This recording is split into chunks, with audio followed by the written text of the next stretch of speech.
Well, guess what? Despite the Eagles being the defending Super Bowl champions, we've already got critics doubting them. However, that's clearly not the smartest thing given Philly's track record. Yet even if you're one of those not sure about a couple areas, the good news is Howie Roseman's working the phones for some deals. So in this video, we'll talk about a couple of those options to consider. Plus, look into a few very interesting dilemmas facing the Birds. So let's get into it. But first, let's run it.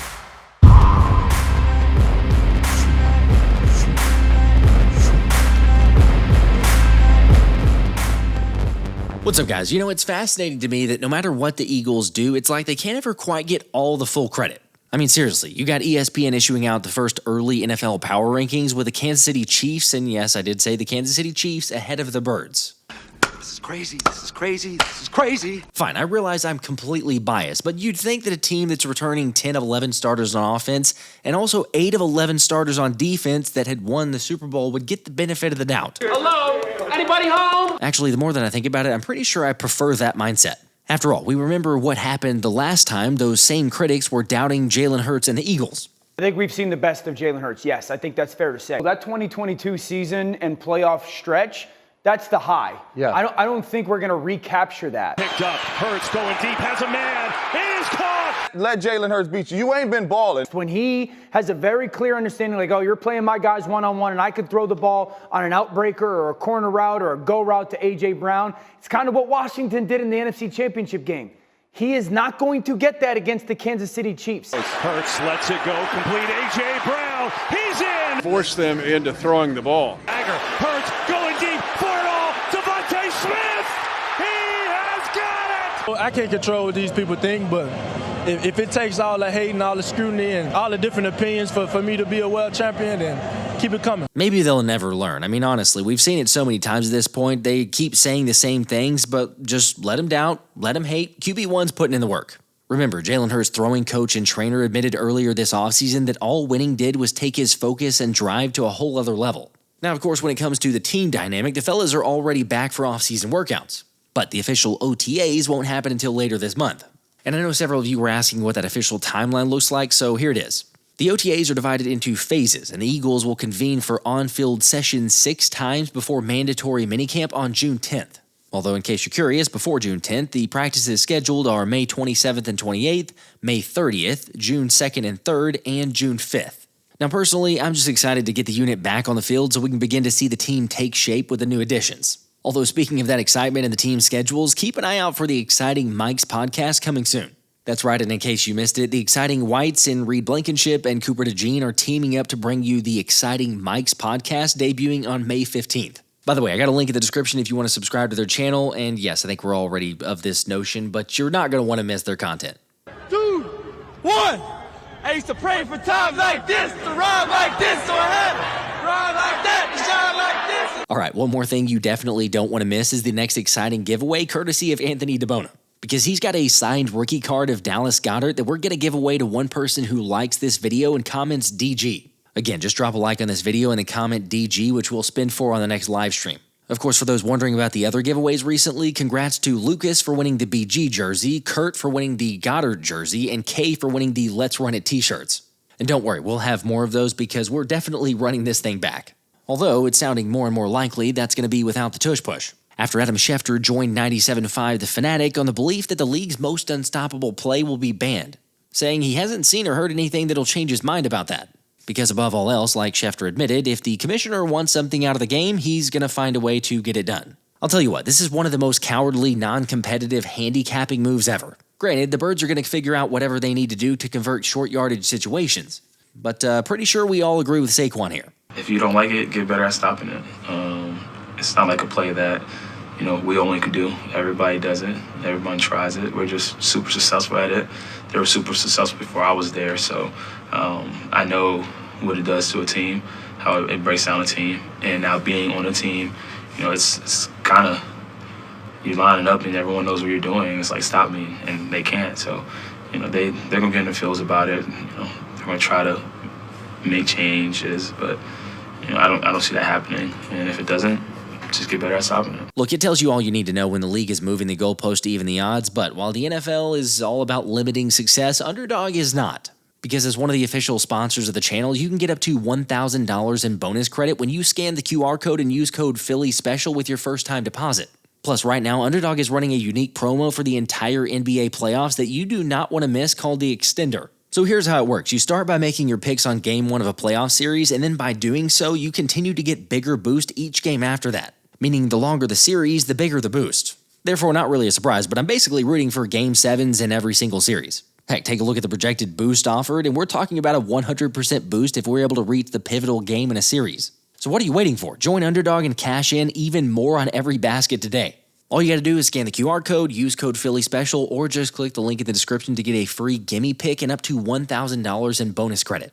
Again, that's code PhillySpecial with Underdog for 1 free play and up to $1,000 in bonus credit. All right, obviously, we're a good ways away from the regular season or heck, even training camp. However, history says that Howie Roseman's got a move or two up his sleeves. And considering that he already took care of the Goedert deal, I had Eagles writer Anthony DiBona on to discuss the ramifications of that move, plus which areas the Birds GM is focusing on now. Dallas Goedert, great news. He's going to stay with the Eagles. I was fairly surprised by that just because of the things that had transpired or just the body language, the way that Howie Roseman talked about it in the press conference. I know some people said, no, I could read between the lines. Me personally, I'm going to say I did not.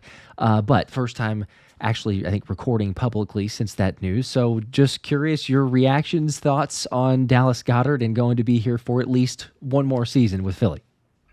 I mean, this was the ideal resolution to the situation the entire time, right? Was that they would come to some sort of agreement where he sticks around, and especially after the draft, you see how they didn't add a tight end, because going into the draft, it seemed like they were going to draft one early because there was such a loaded class at the position, but obviously that didn't happen. Guys were getting poached in front of their picks, and they didn't take a single one or sign a single undrafted tight end. But now they're able to work something out similar to what they did with Josh Sweat last offseason. So Dallas Goedert returns for 1 year. And just like you said, I was kind of in the same boat where it really did seem like he had both feet out the door, essentially, because all signs and even how Howie Roseman spoke about him publicly seemed like it was almost like a player that they had already traded. But clearly they worked something out, which is the best for both sides, I believe, because obviously Dallas Goedert's injury history probably played into the fact that he might not have had the strongest market as far as trades or potential contract extensions, but now he comes back to Philadelphia, takes a little bit of a pay cut, but he's able to kind of capitalize on one more year in Philadelphia. And if he plays great, hopefully he lands a big deal somewhere else, and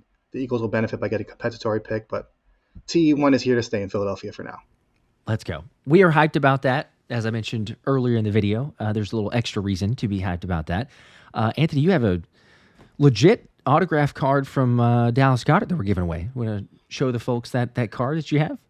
Yeah, so I'm a bit of a sports card collector myself. Have a ton of sports cards that I've kind of picked up over the years, and one of them is a Dallas Goedert rookie card from Optic. The autograph is actually on the card itself, because there's a lot of trading cards out there that have a sticker that the player autographed and then just place the sticker on the card. This card, it's actually on there. So really excited to give that away. I feel like Josh always does great by everybody and gives away a ton of things. So I just felt like I can kind of pull a card from my collection, give it out to the wonderful viewers of the show, and do my part. There we go. Well, very much appreciated. Obviously, as I mentioned earlier before, all you got to do, like the video, type in DG in the comments, and we'll spam for that in an upcoming live stream. Probably Tuesday night live stream, but just stay tuned. So always good for any of the giveaways, but, selflessly for Dallas Goedert taking the pay cut, the $4-ish million. I will say, because we both talked about this during the draft, and, okay, are there draft prospects that you look at for tight end? We can name a bunch of different players, but Mason Taylor, I saw your comment on this. I'm sure some people have seen it on Twitter. If they've not, follow at DiBona NFL for Anthony's takes and immediate reactions to all things important and all things jersey numbers, because it's where players are going to go. And I think you know where I'm going with this. Mason Taylor may not be the player we thought he was. I mean, he, for now at least, he's wearing number 46 with the Jets. And I mean, that's terrible.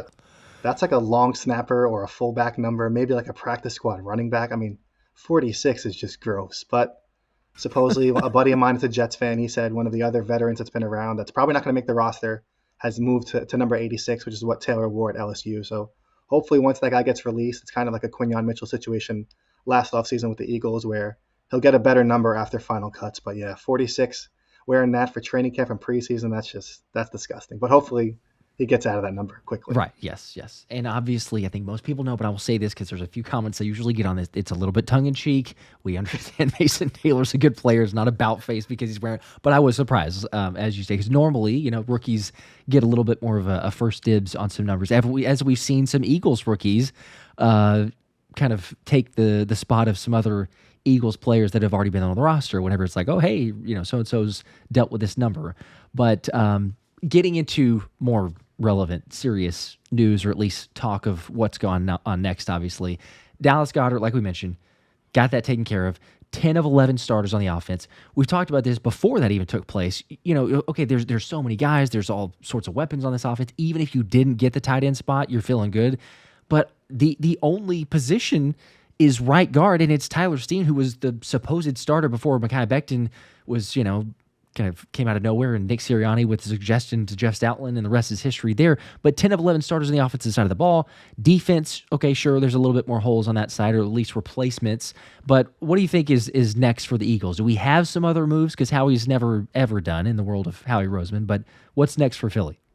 Yeah, well, like you said, Howie's always working the phones. I tweeted that he's made, I think, a move in August, a trade in August, and each of the last 4 seasons. So we'll see something probably leading up to final cuts, and definitely he'll make a move then. But keep your eye on June 1st, because the Eagles are going to open up one of the roster spots because Brandon Graham's retirement will finally officially process. So they'll have 89 players on the roster and be able to add somebody or trade for somebody. And then also it comes a little bit more palatable to trade a guy like Bryce Huff. They'll still take a significant cap hit if they choose to do so, but they did add quite a few players on the edge this offseason, and Azeez Ojulari, Joshua Uche, they drafted Antwaun Powell-Ryland. So if they do want to move on from Bryce Huff, maybe a team like San Francisco that has his former coach Robert Saleh there as the defensive coordinator now, maybe there's a match there. But like I said, it's going to be a tough pill to swallow as far as that dead cap hit. But there are some other intriguing options that they can kind of pivot to if they want to get a little bit creative and sign a veteran to add depth at other spots. I mean, if you're looking at safety, obviously the big name on everybody's mind, and he's kind of put it out there himself, is Justin Simmons, who played under Vic Fangio and Christian Parker in Denver. But then if they want to go a little bit younger, a guy like Julian Blackmon at safety, who was in Indianapolis for a year with a lot of the coaches that are on the Eagles staff, Nick Sirianni, Kevin Patullo. So there's going to be plenty of options at other positions as well. So it'll be interesting to see what they do. There's, it just kind of, it's comical at this point, honestly, whenever because I get it. We talk about Justin Simmons so many times, and why wouldn't you want to play for Eagles or for the Eagles? It continues to come up, and it's making it blatantly obvious, whether it's Justin Simmons that's saying it, Brian Baldinger recently on an interview with NFL Network of get him a house, he's ready to go. So there's the total understanding of that. But I'm glad you brought up at least the June 1st aspect, because some people were like, look, even if we wanted Justin Simmons, there's 90 spots in the roster. Who are they going to move? Who are they going to cut? There is a roster spot that can be used if that's on June 1st and you want to go with the BG replacement there. I kind of go back and forth because, look, you got Andrew Mukuba. Howie's spoken multiple times of saying in the past, heck, we came off the season from 2023 or 2024 and the loss to the Bucs in the playoffs, and Howie, one of his first things was like, we got to get the youth more reps, basically. We saw some things, limited snaps, but we got to get them more opportunities. So, a second-round pick, albeit, sure, some people want to go, well, it was a late second round. It was still a second-round pick, and you take Andrew Mukuba there's a lot to like in his game. I just... It's a whole lot less likely, but I can see it both ways because, I see it as less likely to get Justin Simmons because they took a second-round pick and they're high on Andrew Mukuba and you want to get him those reps. But the longer this thing plays out, Justin Simmons, you're practically signing him for not a hit at all for the salary cap. And in that essence, why not bring him to camp and just see? It's worth a shot. You're not going to do anything to hurt the cap. You might as well because, as you said there, he's familiar with all the guys on at least for the coaching staff. Yeah, that's the thing that Justin Simmons said himself. He was like, in Atlanta, he signed late August. I think it was August 18th to be exact is when he officially signed. So he missed most of training camp. But he is a veteran. But he did admit that a lot of that terminology, a lot of system was all new to him. Whereas going to Philadelphia, he played in the system for so long that he already knows what Vic Fangio looks for. He knows what Christian Parker looks for. And if you look at the secondary room as a whole, both cornerback and safety, there's really not a ton of veterans. Adoree Jackson is basically your main veteran in the cornerback room, and in the safety room, there's really nobody outside of Reed Blankenship.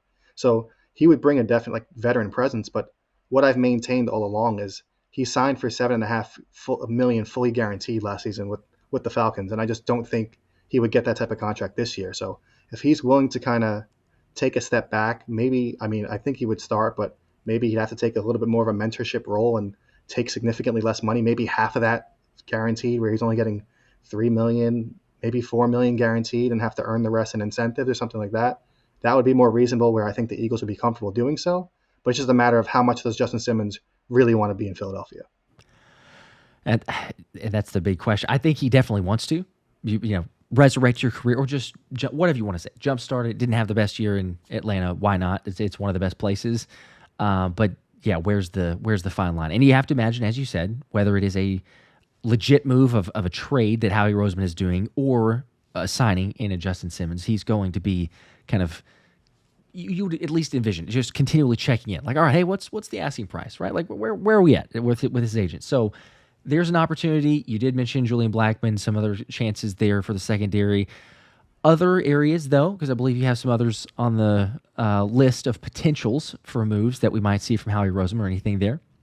So another position that I'm kind of interested to see if the Eagles do make any more moves at is wide receiver, because outside of the top three, I mean, Johnny Wilson and Anaya Smith were rookies last season, but they didn't really capitalize on any of the opportunities that they received. I mean, Wilson was a solid blocker. They drew a couple plays up for him, didn't always go the way that they planned, but outside of that, I mean, Terrace Marshall Jr. is basically a complete unknown. Despite being in the league for a few years, he really hasn't proven anything. And then you have the undrafted free agents and Danny Gray, guys like that. So I don't know if any of those guys beyond the top three are even guaranteed roster spots. So maybe they do add one of the guys that was just released, maybe a Gabe Davis who failed and fell on his face after signing a relatively big deal with the Jaguars. I know that was a big topic of conversation because his deal was very similar to the deal that Saquon Barkley signed with the Eagles. And people were like, listen, if that's what a wide receiver is getting, this is a steal to get Saquon Barkley. Obviously, one deal worked out really well, the other one not so much. And then another guy, a little bit of a lower end target, would be little Jordan Humphrey, who was just released by the Giants, despite signing with them relatively early in free agency. But a big body receiver that was really good after the catch last season in Denver, kind of a similar mold to Johnny Wilson, where he'd be like your big slot, kind of a blocker but I think he would have a little bit more upside as a receiver as far as the immediate future. So those are two options for them at wide receiver if they did want to add someone there. Little Jordan Humphrey, I think, I believe maybe you had shared this or there's a thread on it, but significantly better than I realized, especially yards after the catch. And that's another aspect too of, haven't seen a whole lot of success with the dump offs or the screens. He takes the right player to do that, but Philly tries it from time to time. So that would actually be a player that I could be somewhat interested in. It depends for everyone. Like you said, it depends on the scenery, the setting, the team that you're a part of, and for every position. And I guess to that note, really quickly, just to take a tangent on this, because this was the other big news, and I didn't ask you beforehand, but George Pickens, right? The trade going to the Cowboys. The Cowboys are going to win the Super Bowl, apparently. This is their year now, especially because they have, as I've been told from many Cowboys fans around me, that we have a top 5 offense. We had a top 3 offense now with George Pickens. I don't know about the running game and the offensive line a little bit, but okay, sure. You want to believe that? That's fine. There's a lot of other elements that go into play as well. But the locker room, the chemistry, the headache that George Pickens could be, where do you fall with that trade? And does it help Dallas significantly? Are the risks worth the potential reward or not? Well, I know nobody's going to want to hear me say this, and they're going to be probably very upset, but I actually really like that deal for the Cowboys. And I think George Pickens is a very, very good wide receiver, especially if he's going to be your second wide receiver behind CeeDee Lamb. I mean, that's a very dynamic duo, and I'm not saying it's on the same level as A.J. Brown and Devontae Smith, but it's pretty damn close because those are two very good receivers. And obviously, Dak Prescott, when he is healthy, is much better than whoever the hell was throwing George Pickens the ball in his career in Pittsburgh. So I know there are the questions about off the field issues and things like that, but I mean, he hasn't really gotten into any legal trouble. It's more of like an attitude thing, and maybe going to a different area around different players, maybe it'll be a change that he needs with obviously a significantly better quarterback, which is really the main thing in all of this. And I know it's the easy thing to kind of pick on the Cowboys, but I do have to be honest, and I do think it's a really good move. And if you pair it along with the draft that they had, I mean, drafting Donovan Ezeraku in the second round and among many other players that I think they did a really good job there as well. So I know they had kind of an embarrassingly slow start to free agency, but between the draft and this trade for George Pickens, I think they have done a lot of good things this offseason. I will say I can at least respect the take on where that is, and certainly from the draft, because we've said this in the past, but as we talk about all these prospects leading up to it and saying, oh yeah, I really like that guy. That's a good prospect, potential, for the Eagles to get. Then as soon as he gets drafted by the Cowboys, it doesn't all of a sudden mean that they're terrible. Like now we might hope that they don't pan out as much as we were hoping for potentially, but just overall at face value. So, yes, I can respect that. There's just I don't know, the locker room aspect to it, and maybe it's fine. But for Mike Tomlin to say he needs to grow up in a hurry, and I think I saw Adam Schefter's tweet, I believe is who it was, of the Steelers don't have, or I guess the Steelers do have a good track record of typically when they get rid of receivers, they don't usually perform that well. I think Emmanuel Sanders was one of the few outliers, but the vast majority of receivers don't end up performing better once they leave. Now, Pickens is very early in his career, so I would also agree, like, just from ability, talent-wise, if he can control his emotions and not get into fights and unsportsmanlike conduct and, the diva aspect, then sure, it probably helps them. But I still think that they're far and away behind the Eagles. But anyway, I was curious to get your take, so I can appreciate that. There's other areas, there's other free agents, potential guys. Jadeveon Clowney, at least have to mention. I know that's going to probably get some people in the comment section, so relax, just chill. That's not the Eagles pursuing him necessarily, but he was released, so naturally, with the Eagles winning the Super Bowl, it feels like usually any big-name free agent or any potential to help out Philly, you almost automatically get the article from name anyone, really, right? It says, Eagles could be a good fit, or Eagles the best fit for this guy. Oh, well, no, duh. They're Super Bowl champs, and they could use some help on defense. So, yeah, maybe why not look at it? But Jadeveon Clowney, positive, negative, in favor of that one? I made the mistake of tweeting that I think that it might be a good addition, especially if they move on from Bryce Huff. And I did not realize that Eagles fans are still very upset at him for a couple dirty hits against Carson Wentz and Nick Foles. But, years later, people apparently still holding the grudge against Jadeveon Clowney. But I was just purely talking from kind of an experience standpoint on the edge, because once again, that's another very young room on the Eagles roster, because Bryce Huff's essentially your veteran, and he's obviously only been a starter basically for 1 year in his career, and that was his final year with the Jets. So, Jadeveon Clowney would bring a ton of experience to Philadelphia.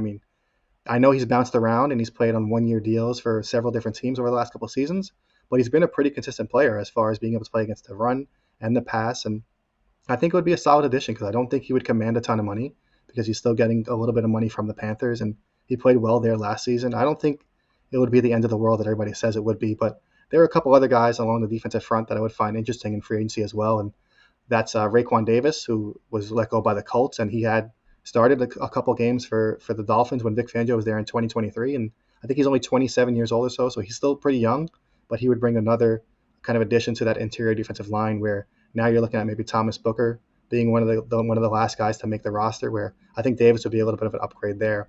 And then Taven Bryan, a little bit of an older player with not maybe the upside that Raekwon Davis has, but he kind of fits the mold of a guy that Howie Roseman would gamble on as a former first-round pick. He was a first-round pick in 2018, so maybe they take a chance on a guy like that too. But yeah, then there's some intriguing trade options too, which I think we're going to get into as well. There's a couple that you have listed out there. Real quickly, just because you did mention like Thomas Booker, and we're going to get into it also for a couple areas. We won't have the full 53-man roster, but just kind of a little sneak preview for people that is in the works in maybe a potential live stream or upcoming video of a very early, extremely early 53-man roster projection or prediction. So stay tuned for that. But in light of that, couple potential trade targets. Do anything change from the Dallas Goedert move, or no? Still guys that Howie may be having his sights on. So it's great that the Eagles obviously brought back Dallas Goedert for one more year, but they currently have seven tight ends on their 90-man roster, and all 7 of them will be free agents next offseason. So there's really no long-term developmental option or even anybody that's under contract at tight end after this upcoming season. So, Michael Mayer is a guy that's been linked to the Eagles, it feels like, for months now, maybe dating back to even the trade deadline last year, because didn't really play too much for the Raiders, had some off-the-field situation going on that he had to deal with, and now Brock Bowers is kind of taking off as one of the best tight ends in the NFL. So, maybe they do move on from him, so he's a target that definitely stands out. But another guy from the same draft class that I think would make a lot of sense for the Eagles to potentially target in a trade is Luke Musgrave, who they showed a little bit of interest in before that draft, and he was a little hurt last year, and Tucker Kraft kind of took over that role as a top tight end in Green Bay. So I know the Packers and Eagles have had their fair amount of run-ins over the last couple of years, and it's become a little bit of a rivalry. But if they do want to move on from Musgrave, I feel like that would be a good player for the Eagles to target, because he's under contract for this season and next season. giving them kind of an option to look forward to in 2026. So he's definitely somebody I keep my eye on. I wouldn't mind that. A little bit of longevity, as you say. I actually did not realize until you brought that up about the 7 tight ends and not a single. So yeah, there's not really a future at the moment for the tight end position. And I think that's why even more so, going back to, because we mentioned Mason Taylor, but it just felt like you're going to get a tight end drafted and then it didn't take place. So we're like, okay, well, does that help out Dallas Goedert's chances of this season or even something long-term? Can they get it figured out? Thankfully, as we said, he's at least here for a season. But beyond that, I'm totally with you. Yes, maybe it does take some last-second trade or even something that we go into August. And that's at least the beauty of it, because we get into training camp usually, and Howie Roseman can kind of see the team makeup perhaps, get some feedback from the coaches, areas of like, yeah, maybe we could. Perhaps there's a chance here. Make a move for some guy or position. It's also, as we say, chance for competition, guys to kind of steal a roster spot, so to speak, guys who have their jobs up for grabs a little bit, at least in some certain positions. So I was curious, and I asked you beforehand, but a couple different positions that you have your eye on, or at least the top 3 or so, you think competition-wise and maybe just at risk for a few guys in those positions? So the main one that stands out to me, just because of how much talent the Eagles have in this room, is offensive line. I mean, they currently have 16 offensive linemen on the 90-man roster. That's if you include Laken Vakalahi, who's technically has an international exemption. But you just look at, obviously, the starters everybody knows: Jordan Mailata, Landon Dickerson, Cam Jurgens. Projected starter right guard Tyler Steen, Lane Johnson. They all seem like locks, obviously. Then Kenyon Green, I think, would be a lock as well, just because of his salary and the fact that they traded for him. I feel like they would be roasted a bit if they traded the guy or cut the guy that they traded C.J. Gardner-Johnson for. Yeah, that would be controversial. So those 6 definitely seem like a lock. And it's worth noting that last season at Final Cuts, they only kept 9 offensive linemen. So they currently have 16. To cut down to 9 or 10, they're going to be letting go of a lot of talented players. And that next kind of tier, you're looking at Kendall Lamb, Matt Pryor, 2 veterans that they signed in free agency that have starting experience. Darian Kennard and Brett Toth are another. I mean, I guess they're considered veterans at this point, but they've been around the Eagles for a little bit. And then that next tier is all the young guys that are going to be battling for spots. Trevor Keegan, all of the rookies: Drew Kendall, Myles Hinton, Cameron Williams, Holland Pierce, who they brought in as an undrafted free agent. So there's just a lot of talent in that room. And I mentioned it in previous live stream or video, and I said the rest of the NFL is going to be looking at Stoutland University and what's going on there, because a couple of those guys are going to hit the waiver wire. And not every other team in the NFL has the luxury that the Eagles have of developing offensive line talent and having Jeff Stoutland coach that room. So they're going to be eager to kind of get their hands on some of these guys. And it's going to be really interesting to see who are going to be the 9 or 10 players that they keep at Final Cuts. And and why wouldn't you, as you're looking at listing out those names of the potential prospects? There's so many guys, and it never fails. I believe, if I'm not mistaken, Zach Berman had a tweet of there's like 13 of the last 16 or something to that effect of Jeff Stoutland offensive linemen that are in the NFL or on teams. The 13 of 16 that have kind of gone through the Stoutland University, so to speak, and being drafted or with Stout. So that's kind of speaks for itself. There's going to be guys of like, oh, hey, maybe is it Cameron Williams? Is it a Myles Hinton? Or is it Holland Pierce? There's just so much, I guess, raw potential there. Maybe the best way to phrase that, of like, as you said, you can't keep them all. Now, maybe there's some roster creativity and some behind the scenes stuff. As we've said, we saw Anaya Smith last year with the ankle injury, and like, oh, wow, darn, he's got an ankle injury and he's going to magically be on the IR for the next 10 weeks, but we'll just keep him here. Nobody gets to take Anaya Smith. So, hey, thankfully he's healthy now, I hear. Got a great chance to, hopefully prove something, no setbacks. But it does feel like, I think you mentioned this in the last live stream, it does feel like you could get an opportunity or potential where maybe something like that happens if you have so many rookies in Stout. Because, man, there's a lot of potential. We got to try to just keep one of them at least, outside of the guys that are just going to make a roster spot. Do you feel like that is almost a foregone conclusion at the moment? Because you say it's 16 offensive linemen. If you're only to keep 9, 10 at most probably, but 9, that's a lot of guys with a ton of talent. Yeah, because like I said, it seems like at least 6 of those players are locked. So now you're getting into that next tier where you have 3 rookies that you obviously drafted. You have Holland Pierce, who you brought in as an undrafted free agent, and then Kendall Lamb and Matt Pryor are kind of like their veteran backups that have legitimately a good amount of experience as starters. So I feel like you would want to keep those two, and then your 3 rookies that you drafted. But like I mentioned, then that means you're cutting Trevor Keehan or you're cutting Darian Kennard, he hasn't played much, but he's been on the Chiefs in 2022, Chiefs in 2023, Eagles in 2024. He has a 3 Super Bowl win streak going on. I was going to say, he's the only one in the NFL that's doing that. So if you cut him, they might just keep him just to keep the Super Bowl streak alive. So honestly, there's going to be in all seriousness, there's going to be some tough decisions because I don't know if they can technically keep all 3 rookies that they've drafted and stash a guy like Holland Pierce on the practice squad. So I really do think that, I mentioned on the live stream, I wouldn't be surprised to see Cameron Williams. I think he would be the one because if you look between him and Myles Hinton has starting experience at both left tackle and right tackle. He's a little bit more of a mature player with more experience, where Cameron Williams is a little bit more raw. So I wouldn't be surprised to see Cameron Williams all of a sudden, it's late August, and he has a weird knee injury or ankle injury or muscle to like pulled muscle somewhere. He's got to go on IR, and they'll kind of stash him through that way because if they put him out on waivers, he's going to get claimed just because of the upside, and I'm sure he's going to showcase some of that ability during the preseason. So, like I said, the rest of the NFL is going to be watching, and the Eagles are going to have to get creative to kind of keep these guys in Philadelphia. That they are, and at least Howie is very good at that. They could figure out ways, and we've seen that in the past.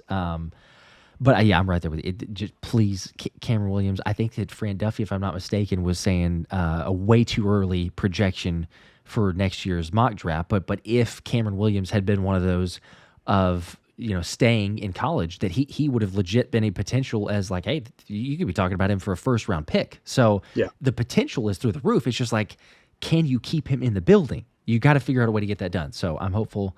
Surely they won't let it slide. They won't let a guy take off if Stout recognizes that potential. They drafted him for a reason, so we can relax about that. But there's tough decisions to be made. Obviously, that's not the only one. You have a couple other positions listed there as well. So yeah, the next spot I would go to is on the edge, an edge rusher. They have 9 edge rushers currently on the 90-man roster. Obviously, the status of Bryce Huff kind of makes things interesting because if they do trade him, it might make things a little bit easier because they kept 6 edge players at the final cuts last season. And this is all fluid. This changes every year. So it's not like they're definitely going to keep 9 offensive linemen or they're definitely going to keep 6 edge rushers. It's kind of like just that math game that they have to play. And it's going to come down to who's injured or who they don't mind letting hit the waiver wire, who they think they'll be able to get back on the practice squad. So all of that plays into it. But just going off that number from last year, if they did keep 6, it's going to be kind of tough because you have Nolan Smith and Jelix Hunt, who obviously aren't going anywhere. Azeez Ojulari and Joshua Uche seem like guys that they would want to keep around ideally.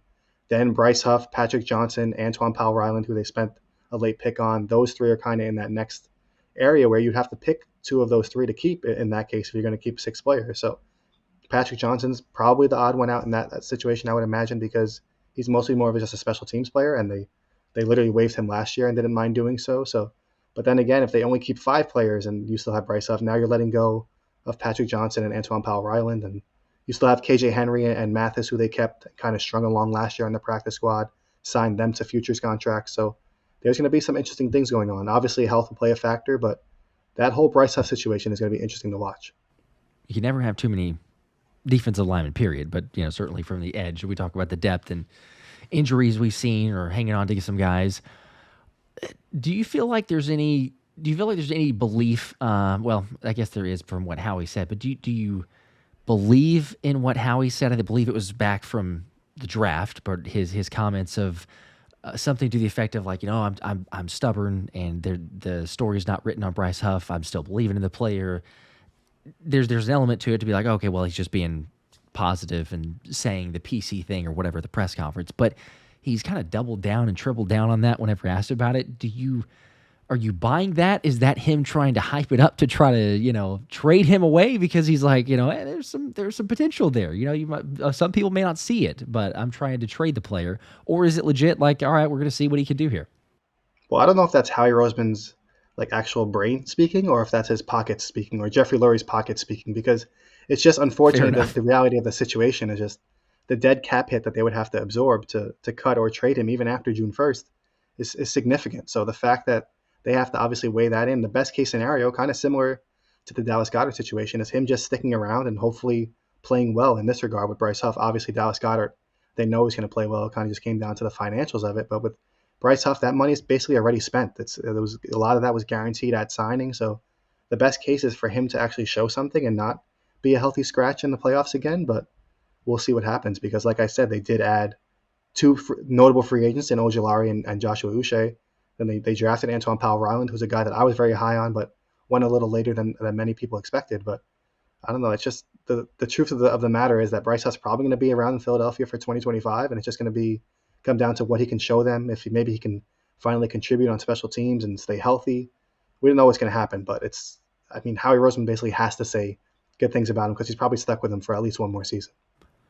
It'd be a great underdog story, right? I mean, like we're saying, hey, Bryce Huff, he's a resurgence or just to show up and earn the Agent Zero nickname, or at least for different reasons than before. So it's not impossible. He had the injury. I get that. It's a new team, a new system, having to learn all the things with Fangio, dropping back into coverage, trying to stop the run more so, but instead of being just the rotational pass rusher, naturally that became him, getting taken off the field and the injury combined with that. But I guess it's, never say never. We go into a playoff game or something. You're like, hey, Bryce Huff actually had a solid year this year. Great. It's just kind of funny, though, because I think he's literally going to be, on paper, their highest paid player on defense next season. And you're like, oh, this poor Bryce Huff, hopefully he's an underdog story. But it's just like, you're getting $17 million a year or whatever it is. Like, you should be playing like more than you are. But it's just, unfortunately, the situation that they kind of got themselves in. Nobody saw this coming. I mean, nobody really saw Nolan Smith or Jalix Hunt taking the steps that maybe besides me and you, but nobody really expected those two to take the steps they did last season. But luckily, the Eagles kind of lucked into that situation and were able to win a Super Bowl despite Bryce Huff basically being a non-factor. So hopefully he's able to offer just a little bit more in 2025, but no guarantees based on last season. I've seen some people say it can't get any worse, and I guess to a certain extent that is true. And it is crazy by the fact that he is one of, if not the highest paid on the defense, like you mentioned. I hadn't thought of that one either.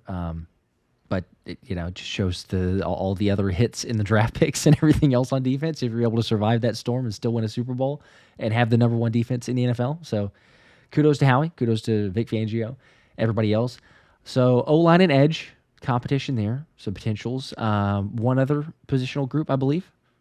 Yeah, so those two groups were kind of like, there's just so much talent at those areas that'll be interesting to see who gets cut. This one is more so like who's going to win that last spot, because there isn't really necessarily a bunch of proven talent. So, and that's going to be safety. Currently, they have 8 safeties on the 90-man roster. Obviously, Reed Blankenship, Drew Mukuba, Sidney Brown, those guys are locks. And then you have that next tier where it's kind of a bunch of unproven guys. You have Trishan McCollum, who was kind of thrown into action ahead of Sidney Brown a lot of the times last season, but I don't view him as a lock to make the team at all. Lewis Seen was obviously a late guy that they added, former Georgia Bulldog. It'll be really interesting to see what he can do in this area, like in this situation, given how he's kind of started his NFL career after being a former first-round pick. Obviously, things haven't gone according to plan, had a rough injury to start his career, then was on Buffalo's practice squad and eventually moved on. Andre Sam was a guy that they kind of kept all last season, but we didn't see much of. AJ Woods, same situation. And then maybe the most intriguing of this tier is Maxon Hook, who's an undrafted free agent that they signed. Quinyon Mitchell's best friend, former roommate at Toledo. A lot of people thought he was going to be drafted in the 5th, 6th, 7th round, but obviously he went undrafted and the Eagles were able to add him. But I'm really excited to see if they keep 4 or 5 safeties, who those 1 or 2 players are going to be that they have behind that trio that I already mentioned. There's so many different names. I've gotten, I mentioned this before we recorded, but I've gotten people in the comments, predictions, thoughts of, look, I'll agree to disagree, but I've heard things of Sidney Brown getting cut. We're going to sign Justin Simmons. He's going to take Reed Blankenship's spot. Mukuba's going to be the other starter. Wild stuff. They're the exciting whites. I don't think they're going anywhere. Obviously, they have the podcast that's starting up on the 15th, but that's a little far-fetched. I can understand or appreciate some takes or some hot takes, some bold predictions, whatever we want to call it. But that's a little bit extreme. I'm very curious, though, of where that safety position falls. And if Howie Roseman does have another move, is it a veteran to bring in? Is it, nope, you know what, we're going to roll with Andrew Mukuba and see how that pans out. If it's a Lewis Seen, I know a lot of people hyped about the Philly dog situation. I think, sure, it's great from a cultural standpoint, but like, as you said, the injuries and not really living up to any of the hype or proving anything so far. I mean, I don't know. Maybe he has a breakout and all of a sudden you get fortunate or lucky, but It'll be an interesting dynamic to play out, and even with Sidney Brown too, because we were high on him whenever he got drafted. Started to show some signs, torn ACL with the injury a couple years ago, and then late getting onto the field naturally because he was rehabbing from that. So combined with a new system in Vic Fangio's group, I think he's ready to take another step. But does that mean, are we talking about like another step in terms of like really battling for a starter spot, or is that just another step like, okay, getting a better grasp of the defense in case he's, thrust into a spot start based on injuries? So I don't know. It's the fascinating part of the entire thing, but certainly with the safety position, nobody really has any idea of how it's going to turn out. Yeah, and I see a lot of people that are kind of like down on the position group as a whole because maybe they weren't as high on Drew Mukuba as the Eagles were, or they're upset that they haven't signed a guy like Justin Simmons yet. But I think they probably view that room kind of similarly to how they view cornerback last year, where they're like, we have young guys, just let them play and let's see what they can do. And you've invested back-to-back day two day two picks in the last 3 years, and Drew Mukuba and Sidney Brown, and you kind of just have to see what these guys can do.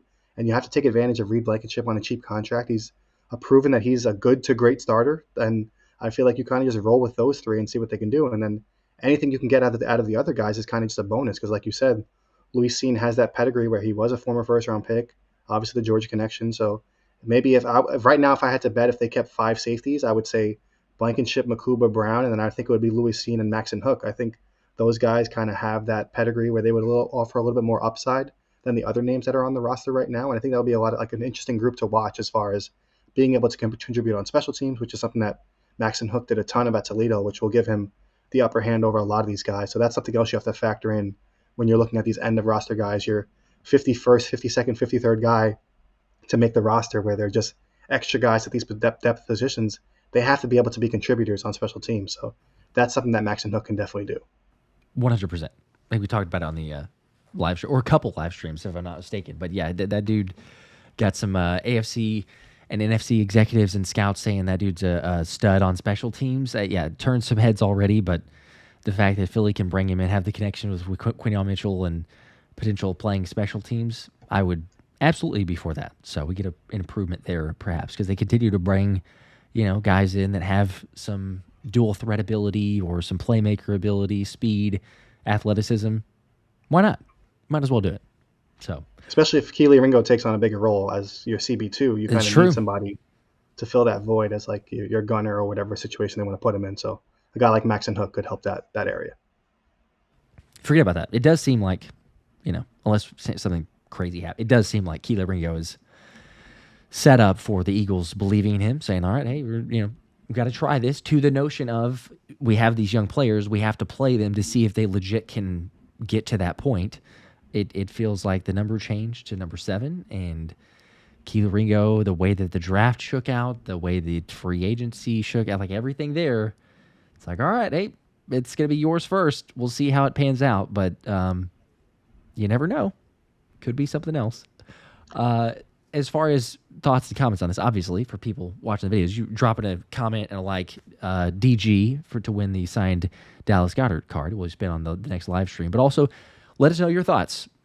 The positional groups, most competition up for grabs. If you want to throw out some bold takes or hot takes, you're more than welcome. But we might have to agree to disagree respectfully, of course. If you're going to say Sidney Brown's getting cut or something crazy out there, something outlandish, like Jihaad Campbell's not going to be an off-ball linebacker or anything like that. But there's still those comments. I've seen those from time to time. But everyone's entitled to their own opinion. We've been wrong. I've certainly been wrong about many things. But we appreciate the conversation nonetheless. Anthony, blast as always. People go make sure and follow at DiBona NFL. And until next time, we'll see you guys. Go Birds.